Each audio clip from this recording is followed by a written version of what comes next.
안녕하세요, 임문일지입니다. 여러분, 바이크 타면서 진짜 등골이 오싹해지는 순간 언제인지 아시나요? 신나게 스로틀 당기면서 달리고 있는데 갑자기 눈앞에서 뭔가 툭 떨어집니다. 하는 순간 100만원이 넘는 내 소중한 핸드폰이 없어지죠. 그 순간 머릿속이 하얘지면서 다시 주울 때는 이미 액정이 박살나 있고 전원도 안 들어오는 상태. 느껴보신 적 있으신가요? 결국 이 끔찍한 상황을 안 겪으려고 우리가 거치대를 고르는 건데, 막상 시중에 있는 거치대를 보면 완벽한 게 잘 없습니다. 핸드폰 2개나 깨먹고 드디어 정착한 휴대폰 거치대 소개해드리겠습니다.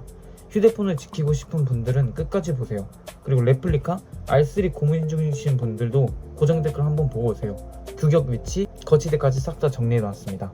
자, 본론으로 들어가기 앞서 우리가 바이크를 타면서 스마트폰 거치대를 고를 때 직면한 진짜 문제가 뭔지 짚어봐야 됩니다. 자동차는 사방이 철판으로 튼튼하게 막혀있고 엔진 진동이 사람 타는 자리까지 오기 전에 내부 부품들이 아주 부드럽게 한번 걸러줍니다. 도로 상태가 조금 안 좋아도 충격을 다 흡수하죠. 하지만 바이크는 어떤가요? 엔진이 내 가랑이 사이에 바로 붙어있고 그 엔진이 엄청나게 회전하면서 만드는 자잘하고 강한 진동이 오토바이 뼈대를 타고 핸들바 끝까지 직통으로 올라옵니다. 게다가 우리나라는 도로 환경이 참 다이나믹하잖아요. 가다보면 갑자기 나타나는 싱크홀이나 구멍이 있고 10m 간격으로 깔려있는 과속 방지턱까지, 이 모든 충격과 덜덜거리는 진동이 핸들바 위에 달려있는 스마트폰 거치대로 그대로 100% 꽂혀 뿅 하고 그냥 떨어지는 게 가장 문제입니다. 그렇다 보니까 우리가 바이크에 처음 입문할 때 헬멧이랑 옷 사느라 돈을 많이 썼으니 거치대만큼은 좀 저렴한 걸로 가자고 타협을 많이 합니다. 그래서 매장이나 인터넷에서 제일 만만하게 접하는 게 바로 양옆에서 스마트폰을 꽉 잡아주는 집게형 거치대죠.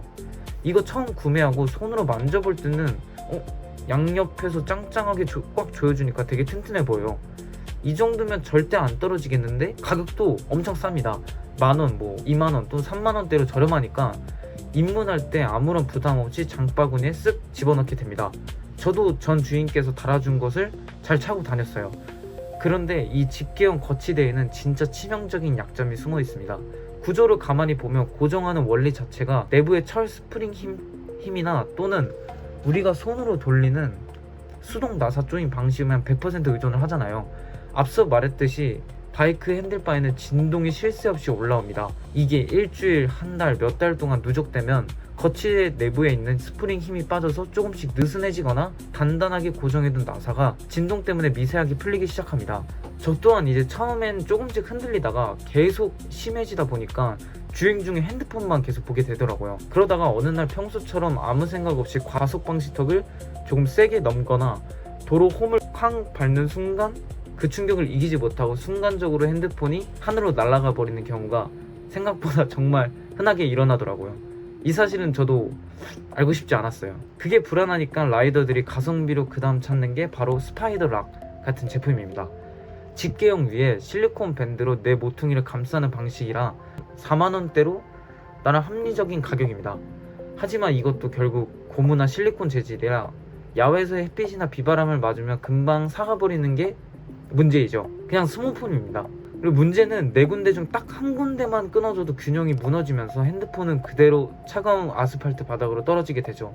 게다가 실사용할 때 무거운 실리콘 밴드가 화면 내 모퉁이를 꽉 덮고 있으니까 내비게이션 앱을 쓸 때 남은 거리, 시간, 메뉴 버튼들이 가려지고 착용할 때도 이 두 손으로 끼어야 한다는 단점을 가지고 있어 저한테는 크게 내키지 않았습니다.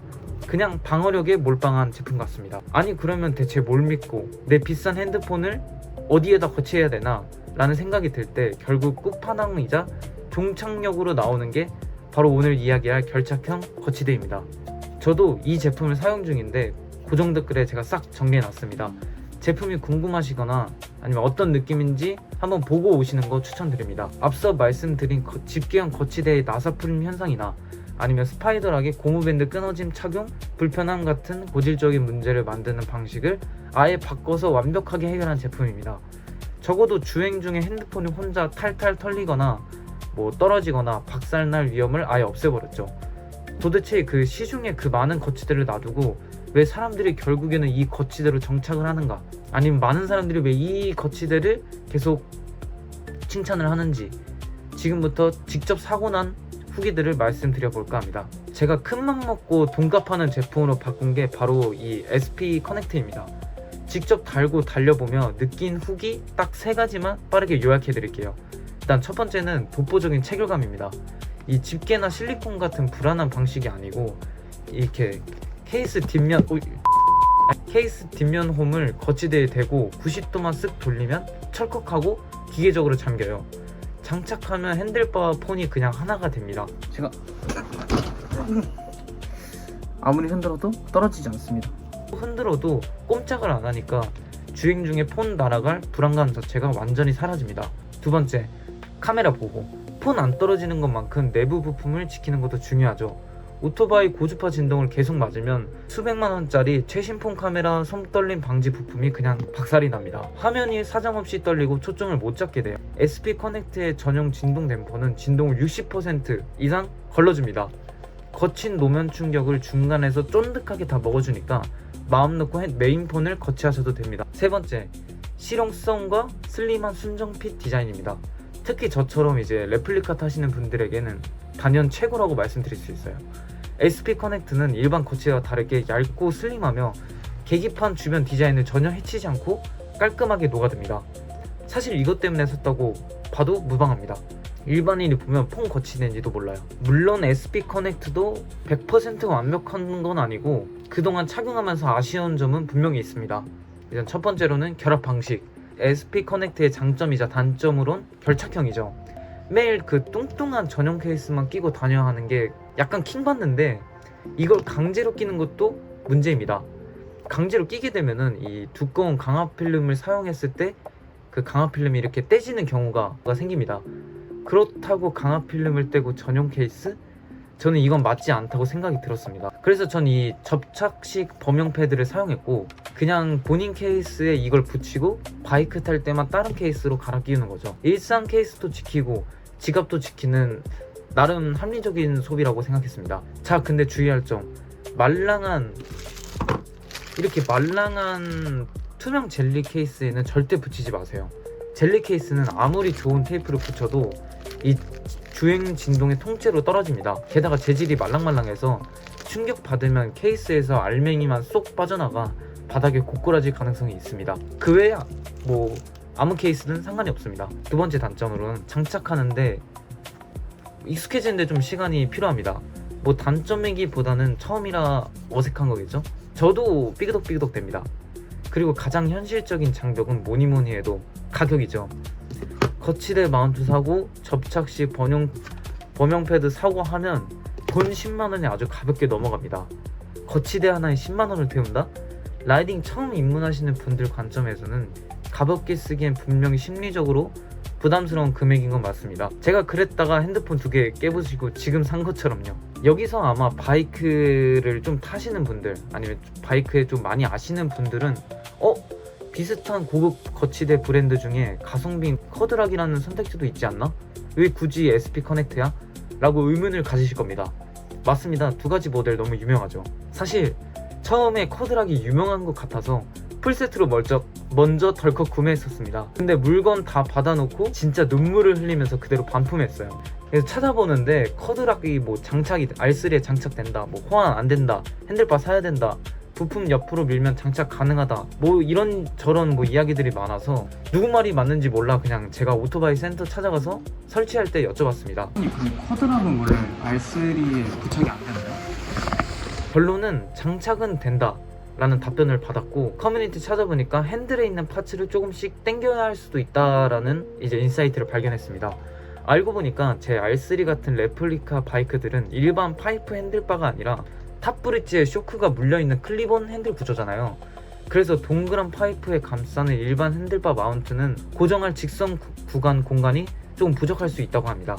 유튜버나 스포츠 바이크 타는 형님들은 여기 정가운데에 박아서 사용하던데, 처음에 저도 가운데다 이쁘게 거치하고 싶었는데 그러려면 또 문제가 있어요. R3 순정 상태는 그 중앙 스템 볼트라고 생긴 가운데에 있는 볼트인데, 스템 볼트가 꽉 막혀있는 솔리드 형태의 구조입니다. 커드락 스템 마운트는 이 뚫려있는 구멍에 고무 인선트를 놓고 확장하게 고정을 하는 방식인데 구멍이 막혀있으니 아예 들어가질 않는 거죠. 이걸 억지로 달려면 순정 볼트를 빼내러 센터를 가거나 아니면 싸제 뚫린 너트로 교체하는 대공사를 해야 하더라고요. 거치대 하나 달자고 순정 부품 빼고 샌더까지 가고 부품도 구하고 이래야 된다? 이건 좀 아니다 싶어서 눈물을 머금고 커드락은 싹 다 반품 처리했습니다. 만약 스텐 볼트가 구멍이 막혀있지 않다면 스텐 마운트를 좀 추천을 드립니다. 제 오토바이 R3 기준으로 말씀드린 점 참고해주세요. 결과적으로 제가 이 제품을 이틀 동안 장착하며 장거리 주행도 해보고 동네 주행도 많이 하면서 느낀 솔직한 심정은요, 왜 사람들이 이걸로 가는지 좀 알겠더라고요. 실용성, 편의성, 안정성, 폼 거치대에 필요한 3요소를 다 가지고 실제로 너무 만족하며 사용 중입니다. 라이딩 질이 달라져요. 어디니? 솔직히 100만원 비싼 메인폰 액정 카메라 깨져서 수리하거나 싼 거치대 사서 거치대도 바꾸거나 또 거치대 뭐 사지 하며 직접 찾아야 하는 기회비용을 생각하면 그냥 처음에 딱 마음먹고 SP 커넥터 한 번에 가는 게 이득이라는 결론을 얻었습니다. 간혹 바이크 투어용 핸드폰을 사용하시는 분들이 계신데 그분들께선 점착식 범용 패드를 투어용 핸드폰 케이스에 붙이면 될 것 같습니다. 메인폰은 안전하게 보관하시면 좋을 것 같다는 생각이 듭니다. 이제 제 결론을 내려보면 이렇습니다. 주말마다 멀리 장거리 투어를 자주 다니시거나 아니면 주행 중에 폰이 언제 날아갈지 몰라서 가슴 졸이고 스트레스 받는 걸 완전히 없애고 싶다거나 아니면 폰 거치대 좀 좋은 거 사고 싶다거나 그리고 내 비싼 핸드폰을 진동과 충격으로부터 확실하게 지키고 싶다면 괜히 저처럼 이중 지출하시면서 멀리 돌아가지 마시고 처음부터 끝판왕이 SP 커넥터를 한 번에 가시는 걸 강력하게 추천드립니다. 뭐 뺄 때도 그냥 벤치로 그냥 돌려서 다시 가져가기만 하면 되기 때문에 사실 사놓고 계속 이제 바이크를 타시는 분들이라면 추천드립니다. 돈값을 떠나서 달릴 때 내 마음의 평화와 라이딩 질 자체가 완전히 달라집니다. 제가 어디서 구매했고 고정 댓글에 링크와 함께 싹 정리해 두었으니 너무 걱정하지 마시고 거치대 정보 찾느라 시간 낭비하지 마세요. 그냥 그대로 따라 사시면 후회 안 하실 겁니다. 특히 저처럼 레플리카 타시는 분들이라면 더더욱 추천드려요. 오늘 영상이 여러분의 거치대 고민을 해결하는데 조금이나마 도움이 되셨다면 좋아요와 구독 부탁드립니다. 여러분은 지금 바이크에 어떤 거치대를 쓰고 계시는지 혹은 쓰면서 폰이 날아갔던 경험담이 있다면 아래 댓글로 자유롭게 공유해주세요.